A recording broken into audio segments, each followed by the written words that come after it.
درود و مهر به تو دوست عزیز، به تویی که همراه من هستی. قراره با هم همسفر باشیم. چند دقیقه‌ای رو قراره از هیاهو و شلوغی های روزگار فاصله بگیریم، یه کمی دور بشیم از این روزهای پر سر و صدا. توی چنل راز من حافظ خوانی و انرژی خوانی انجام میدم و تمام تلاشم اینه که پیامی از دل کلام حافظ بهت برسونم که یه گوشه ذهنت قلاب بشه که شاید یه روزی یه جایی اون تصمیم درست رو بگیری. من سکوت میکنم تا فرصت داشته باشی که تمرکز کنی، تصور کنی، تجسم کنی، تخیل کنی هر آنچه که در انتظار به دست آوردنش هستی.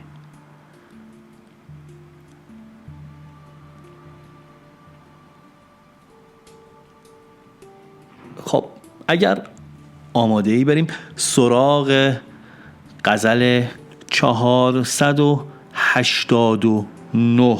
این 14 بیتی از حافظ شیرازی. ببینیم امروز چجوری میخواد ما رو آگاه کنه. ای در رخ تو پیدا انوار پادشاهی، در فکرت تو پنهان صد حکمت الهی. کلک تو بارک الله بر ملک و دین گشاده، صد چشم آب حیوان از قطره سیاهی. بر اهرمن نتابد انوار اسم اعظم، ملک آن توست و خاتم فرمای هرچه خواهی. در حکمت سلیمان هر کس که شک نماید، بر عقل و دانش او خندند مرغ و ماهی.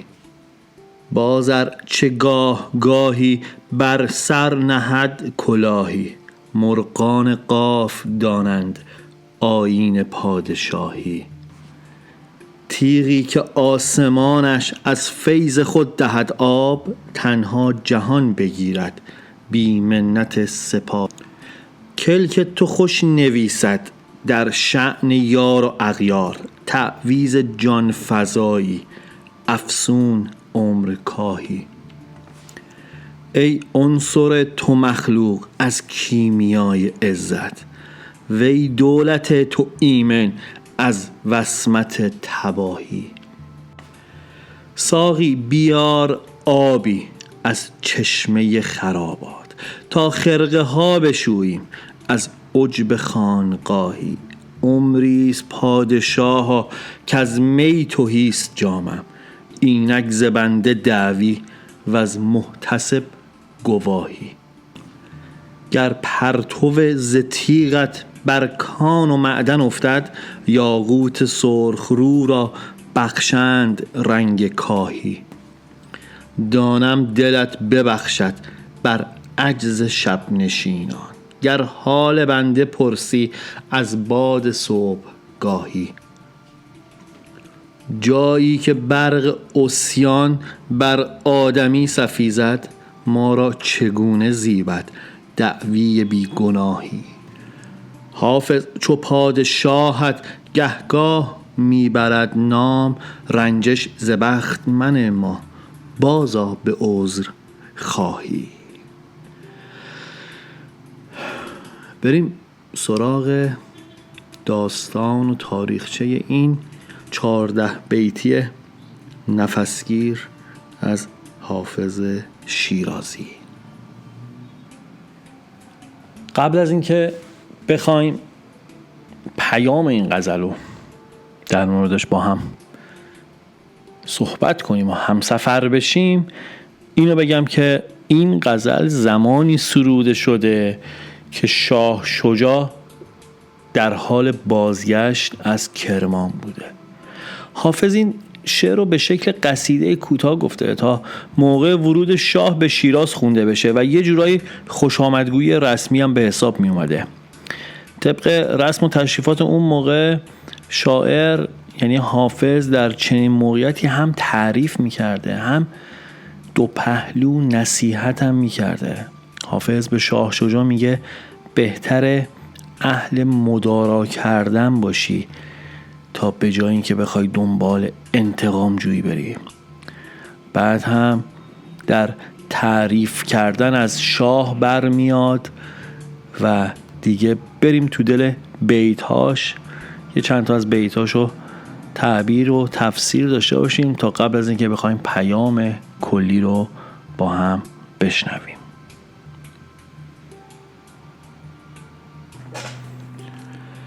تو بیت اول میگه ای در رخ تو پیدا انوار پادشاهی، در فکرت تو پنهان صد حکمت الهی. میگه وقتی آدم به صورتت نگاه میکنه ناخودآگاه حس قدرت و بزرگی رو میگیره. این ابهت از لباس و مقامت نیستا، از خود وجودته.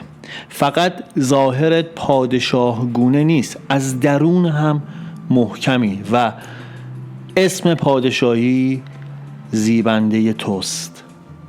در حکمت سلیمان هر کس که شک نماید، بر عقل و دانش او خندند مرغ و ماهی. عقل و فهمت اونقدر بالاست که آدم و یاد حضرت سلیمان میندازه. اگه کسی به دانشت شک کنه فقط خودشو کوچیک کرده. این فهم اونقدر واضحه که انگار همه دنیا قبولش دارن.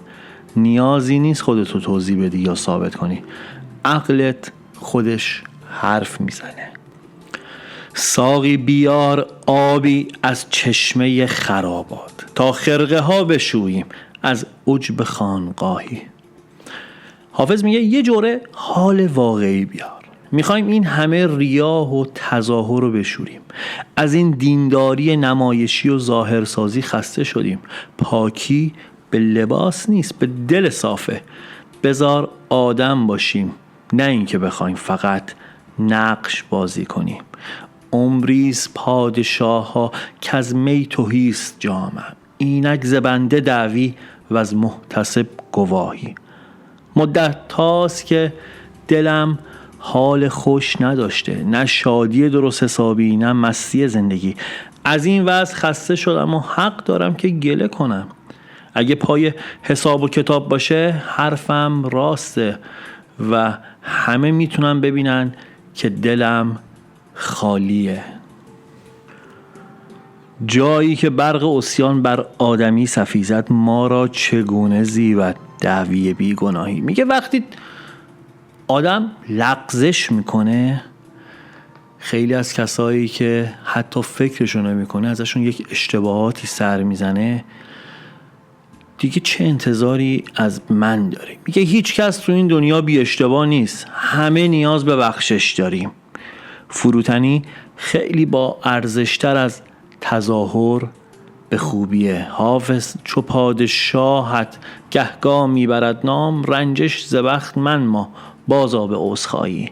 اگه اسم تو رو آوردم از سر احترام، حافظ داره میگه قصدم جسارت یا بدگویی نبوده. اگه ناراحت شدی تقصیر روزگار نمد. برگرد و دلخور نباش، من با دل صاف دارم عذرخواهی میکنم. غزل 489 حافظ یه پیغام خیلی با ارزش درباره زندگی و رفتار آدم هاست، به خصوص وقتی که قدرت یا جایگاه داری یا اطرافت پر از آدم های مختلف.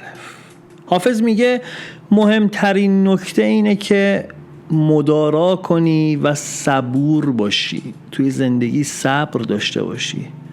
تو زندگی همیشه همه چیز طبق خواست و اراده ما پیش نمیره. بعضی وقتا آدم ها اشتباه میکنن یا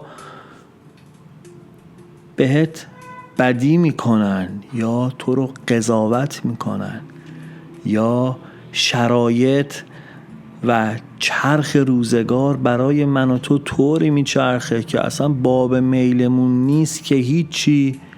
خسارت میبینیم، صدمه میبینیم. میگه ولی لازم نیست بخوای انتقام بگیری و با دلخوری جواب بدی. کوتاه اومدن و چشم پوشی کردن نشونه ضعف نیست، بلکه نشونه بزرگی و حکمته. خیلی جاها میتونی جواب بدی، میتونی بجنگی، ولی کوتاه میای.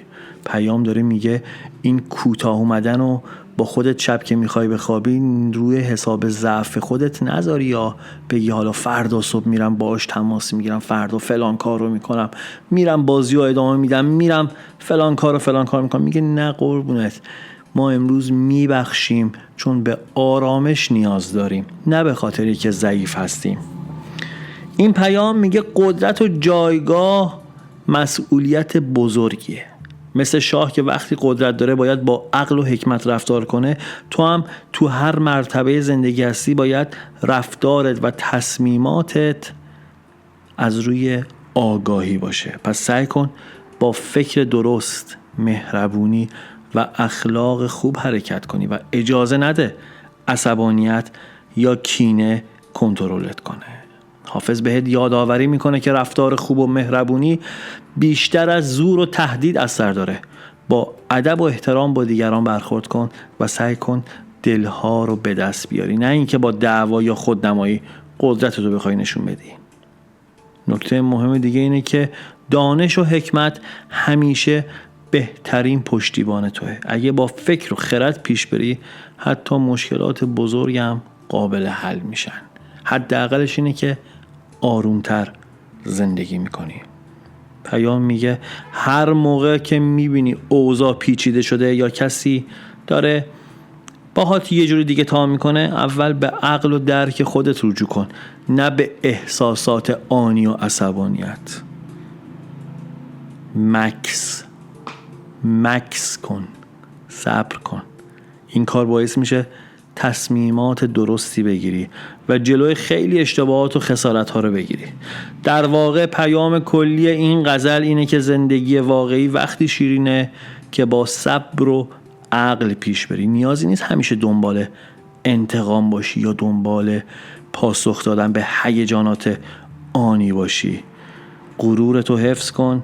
گاهی کوتاه اومدن و گذشت کردن نشونه بزرگیه.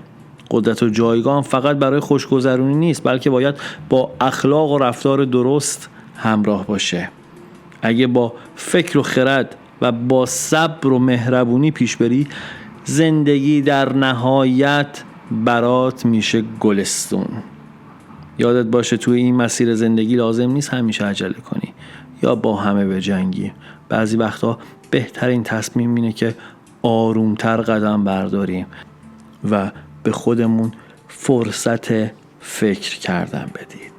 این بود پیام امروز. ممنونم که تا اینجا همراه هم بودی. یادت باشه هر چیزی که دیدی یا شنیدی یه پیام کوچیک داره برای زندگی. سعی کن با دل آروم، فکر باز و مهربونی مسیرت رو ادامه بدی و از لحظه لحظه زندگیت لذت ببری. اگه حس خوبی گرفتی یه لبخند به خودت بزن و یکم ساده تر بگیریم بازی زندگی رو. به خدا من که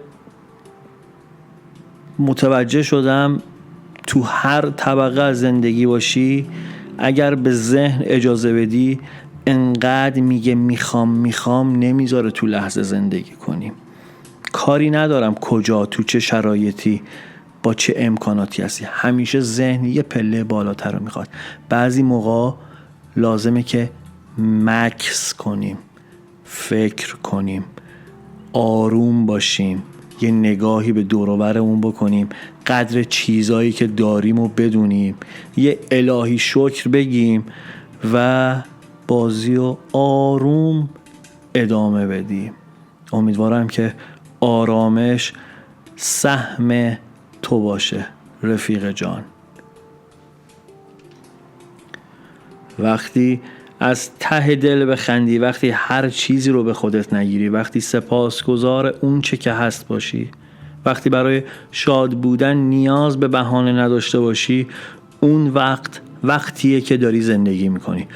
بازی زندگی بازی بومرنگ هاست. اندیشه ها، کردار و صحبت های ما دیر یا زود با دقت شگفت‌آوری به سمتمون برمیگرده. وقتی که آدم بتونه بدون هیچ دلهره‌ای آرزو کنه هر آرزویی بیدرنگ برآورده میشه. پوینده باشی و پایدار.